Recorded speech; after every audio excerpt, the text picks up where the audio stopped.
UP चुनाव के लिए बीजेपी ने 85 उम्मीदवारों की नई लिस्ट जारी की। 85 में से 15 महिला उम्मीदवार हैं। रायबरेली से अदिति सिंह को मिला टिकट। कानपुर के पूर्व पुलिस कमिश्नर असीम अरुण को कन्नौज सदर सीट से टिकट दिया गया। गृह मंत्री अमित शाह कल कैराना से प्रचार अभियान की शुरुआत करेंगे। पश्चिम यूपी में घर घर जाकर प्रचार को तेजी देंगे। कैराना में हिंदुओं का पलायन 2017 में बना था बड़ा मुद्दा। यूपी चुनाव में कैराना पलायन के मुद्दे को फिर उछाल रही है बीजेपी। सीएम योगी ने कहा, कैराना में पहले की सरकारों में लोगों में डर था। ये प्रसन्नता है कि मेरी बात को बाद में उन्हें विश्वास हुआ जब हमारी सरकार की कार्य पद्धति को उन्होंने देखा। तो उद्यमी वापस कैराना में आए। यूपी चुनाव में बीजेपी का नया नारा, यूपी फिर मांगे भाजपा सरकार वाला गाना लॉन्च किया। यूपी फिर मांगे भाजपा सरकार, फिर से बीजेपी, जनता कस के कमर तैयार, फिर से बीजेपी। यूपी में प्रियंका गांधी के चुनाव लड़ने पर सस्पेंस बरकरार, लेकिन आज मुख्यमंत्री पद के उम्मीदवार के सवाल पर प्रियंका ने इशारों में कहा, क्या आपको कोई और चेहरा दिख रहा है? आपको किसी और का चेहरा दिख रहा है? यूपी में कांग्रेस पार्टी की तरफ से जी, तो फिर दिख तो रहा है ना सब जगह मेरा चेहरा। पंजाब के सीएम चरणजीत सिंह चन्नी बोले, प्रियंका गांधी शेरनी है। प्रियंका को सीएम के लिए आगे लाया जाए तो कांग्रेस को कोई टक्कर नहीं दे पाएगा। प्रियंका गांधी तो शेरनी है, इसको आगे लेकर आना चाहिए। आपने देखा नहीं वहाँ जो ये किसानों का मसला हुआ था, कैसे वहाँ गरजिया जाकर। तो हमारी बड़ी नेता है और बहुत ही काबिल और दूरंदेशी वाली नेता है। अगर ये यूपी में सीएम बनती हैं, इससे ज़्यादा बड़ी बात क्या होगी और यूपी का कायाकल्प हो जाएगी। यूपी के युवाओं के लिए कांग्रेस ने जारी किया घोषणा पत्र। 20 लाख सरकारी नौकरियों के अलावा खाली पड़े 1.5 लाख शिक्षकों के पद भरने का भी वादा। हम 20 लाख रोजगार दिलवाएंगे, जिसमें से 8 लाख रोजगार जो आरक्षण के प्रावधान है उनके तहत ही महिलाओं को भी मिलेंगे।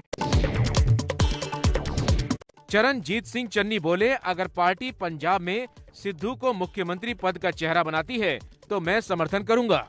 जब मेरे से कोई मांगेगा पार्टी का बंदा, मैं तब दूंगा, लेकिन जो पार्टी करेगी हम वैसे ही चलेंगे। अगर सिद्धू को चेहरा देंगे तो मैं सिद्धू के साथ। पंजाब के मुख्यमंत्री चरणजीत सिंह चन्नी 2 सीट से लड़ सकते हैं चुनाव। चमकौर साहिब के अलावा मालवा इलाके की सुरक्षित सीट से खड़े हो सकते हैं चन्नी। बीजेपी ने पंजाब के लिए 34 उम्मीदवारों की पहली लिस्ट जारी की। इस लिस्ट में किसान परिवार के 12 उम्मीदवारों को दिया गया है टिकट। यूपी में सरधना सीट से बीजेपी विधायक संगीत सोम ने आज नामांकन किया। संगीत सोम बोले, यूपी में एसपी और आरएलडी का गठबंधन नहीं बल्कि ठगबंधन है। यूपी की मांड सीट के बाद बिजनौर सदर सीट पर भी एसपी और आरएलडी आमने सामने। आरएलडी प्रत्याशी नीरज चौधरी के सामने खड़े हैं एसपी के रमेश तोमर। दोनों दलों में गठबंधन के बावजूद दोनों अपनी अपनी जीत का कर रहे हैं दावा। मेरे राष्ट्रीय अध्यक्ष पार्टी का सिंबल लेकर बिजनौर ले जाए। अपने ऑफिशियल पेज पे आरएलडी ने डिक्लेयर कर दिया हमें गठबंधन का उम्मीदवार, जो आप देख सकते। कांग्रेस छोड़कर समाजवादी पार्टी में आए इमरान मसूद को अखिलेश यादव ने मना लिया। बोले, अखिलेश से कोई नाराजगी नहीं, टिकट हमें चाहिए नहीं। पहले खबर ये थी कि समाजवादी पार्टी भी छोड़ने वाले हैं इमरान मसूद। नहीं, मैं नाराज था ही नहीं। ये पता नहीं कहां से चर्चाएं शुरू हुई कि मैं नाराज हूं। और मैं पिछले कई महीने से बोल रहा हूं कि उत्तर प्रदेश के अंदर लड़ाई जो है वो समाजवादी पार्टी और भारतीय जनता पार्टी के बीच में है और निर्णय वहीं पर होना है। एसपी आरएलडी गठबंधन के उम्मीदवार अवतार सिंह भडाना का यू टर्न। अब बोले, चुनाव लड़ूंगा। कल भडाना के वकील ने कोरोना की वजह से चुनाव न लड़ने की जानकारी दी थी। मेरे कोविड होने की खबर से पूरे देश में और पूरे इस क्षेत्र में उत्तर प्रदेश में जो भावना आहत हुई है, जिनको तकलीफ पहुंची है, उसके लिए क्षमा चाहता हूं। यूपी के कैराना से एसपी उम्मीदवार नाहिद हसन की बहन इकरा हसन ने कैराना सीट से भरा नामांकन। लंदन से लौटी इकरा पेशे से वकील हैं। नाहिदा हसन गैंगस्टर एक्ट में फिलहाल जेल में बंद है। चुनाव में उतर रहे हैं। आज मैंने नॉमिनेशन फाइल किया है। बीजेपी अध्यक्ष जेपी नड्डा आज यूपी दौरे पर। कार्यकर्ताओं को चुनावी मंत्र से पहले आगरा में जेपी नड्डा ने राजेश्वर महादेव मंदिर में पूजा अर्चना की। यूपी में बीजेपी ने गठबंधन साथियों के साथ अब तक तय नहीं किया है सीट बंटवारे का फॉर्मूला। आज संजय निषाद योगी से मिलकर बोले, हमारे कुछ प्रत्याशी बीजेपी के चुनाव चिन्ह पर लड़ेंगे। हम लोग डिमांड एक ही डिमांड है कि जिस उद्देश्य के लिए पार्टी बनी है वो उद्देश्य पूरा हो रहा और निश्चित रूप से आगे बढ़ रहा है, वो सही दिशा में जा रहा है। बीजेपी में शामिल अपर्णा यादव ने ससुर मुलायम के पैर छू कर लिया आशीर्वाद। तस्वीर जारी कर लिखा, बीजेपी में शामिल होने के बाद नेताजी से मिली। बीजेपी के बागी हरक सिंह रावत फिर से कांग्रेस में शामिल।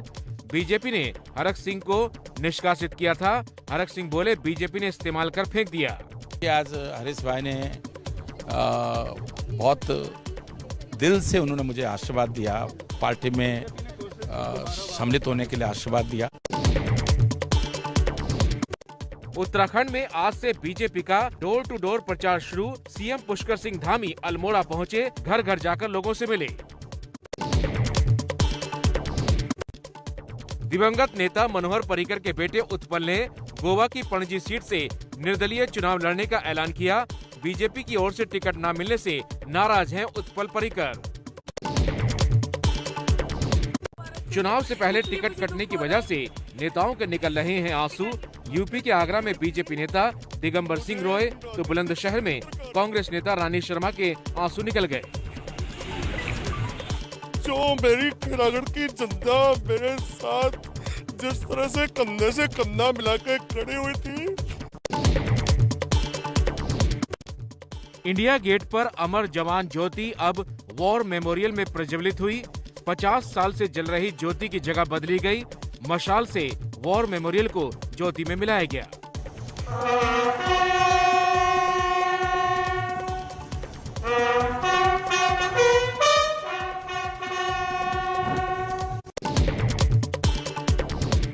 इंडिया गेट पर जिस खाली पड़ी एक छतरी में नेताजी बोस की प्रतिमा लगेगी, उसमें पहले किंग जॉर्ज 5 की मूर्ति थी, जिसे बाद में 1968 में हटा दिया गया था। तब से ये छतरी खाली थी। दिल्ली में अमर जवान ज्योति को नेशनल वॉर मेमोरियल में मिलाने पर सियासी घमासान छिड़ा है। कांग्रेस ने सवाल किया तो सरकार का वार। कहा, जिन लोगों ने 7 दशकों तक राष्ट्रीय युद्ध स्मारक नहीं बनाया वही कर रहे हैं हंगामा। ये राष्ट्रीय त्रासदी है, ये गलत है, ये इतिहास को मिटाने की कोशिश है। इतिहास मिटाने का खेल जो शुरू है वो ठीक नहीं। इंडिया गेट पर लगेगी सुभाष चंद्र बोस की मूर्ति। प्रधानमंत्री मोदी ने ट्वीट कर जानकारी दी। 23 जनवरी को बोस की 125वीं जयंती पर होलोग्राम प्रतिमा का अनावरण होगा। बाद में मूर्ति लग जाएगी। दिल्ली में केजरीवाल की पार्टी ने बीजेपी प्रदेश अध्यक्ष आदेश गुप्ता के खिलाफ किया प्रदर्शन। आदेश गुप्ता पर एमसीडी की जमीन पर बीजेपी का दफ्तर बनाने का आरोप लगाया।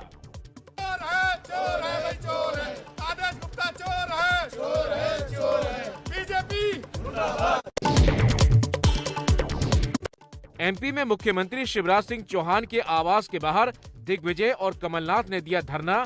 किसानों की समस्या पर चर्चा के लिए शिवराज से मांगा था वक्त नहीं मिला तो धरना दिया, हुआ बवाल।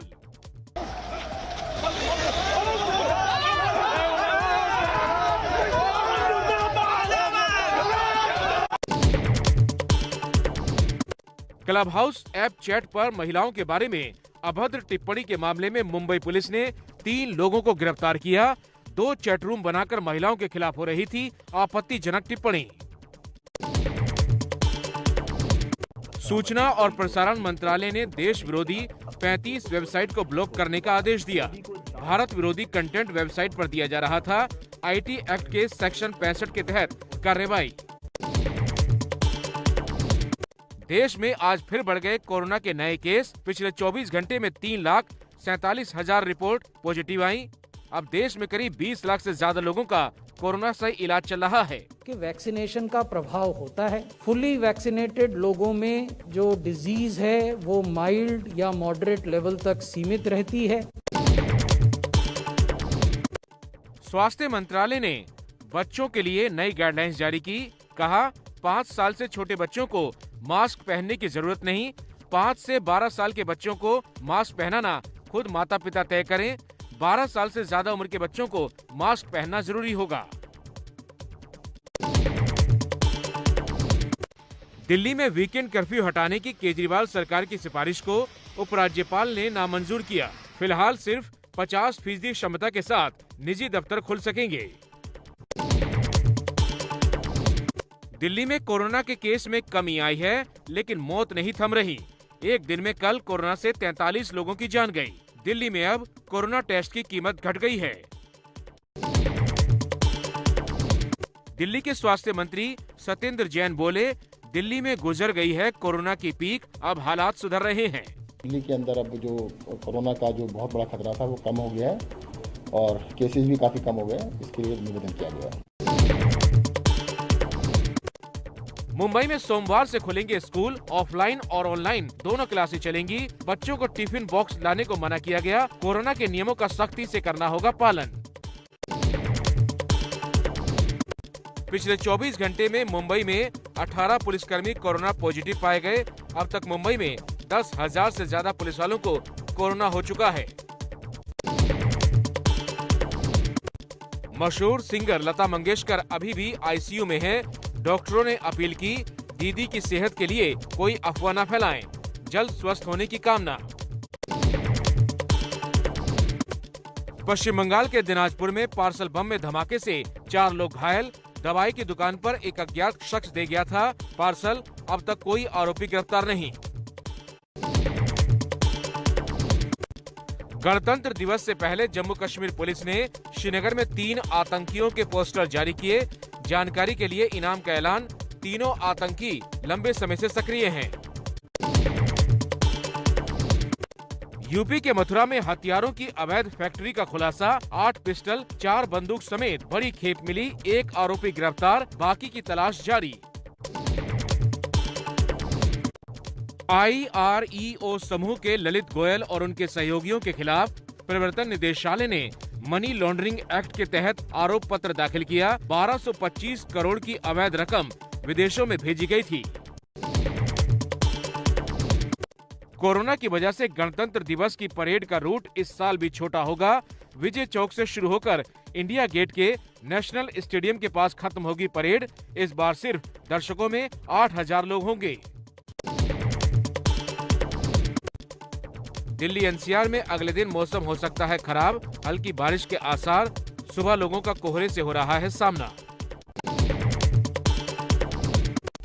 उत्तराखंड में चुनाव से पहले बर्फीली सरकार। कई जिलों में भारी बर्फबारी ने बढ़ा दी मुश्किलें। उत्तरकाशी से आई बर्फबारी की ताजा तस्वीरें। अमेरिका के पूर्व राष्ट्रपति डोनाल्ड ट्रंप की बेटी इवांका से होंगे सवाल जवाब। यूएस कैपिटल बिल्डिंग हमले की जांच के पैनल ने इवांका से सहयोग करने को कहा। पिछले साल हुई थी हिंसा। T20 वर्ल्ड कप का शेड्यूल जारी। भारत का पहला मुकाबला पाकिस्तान से होगा। 23 अक्टूबर को मेलबर्न में खेला जाएगा मुकाबला।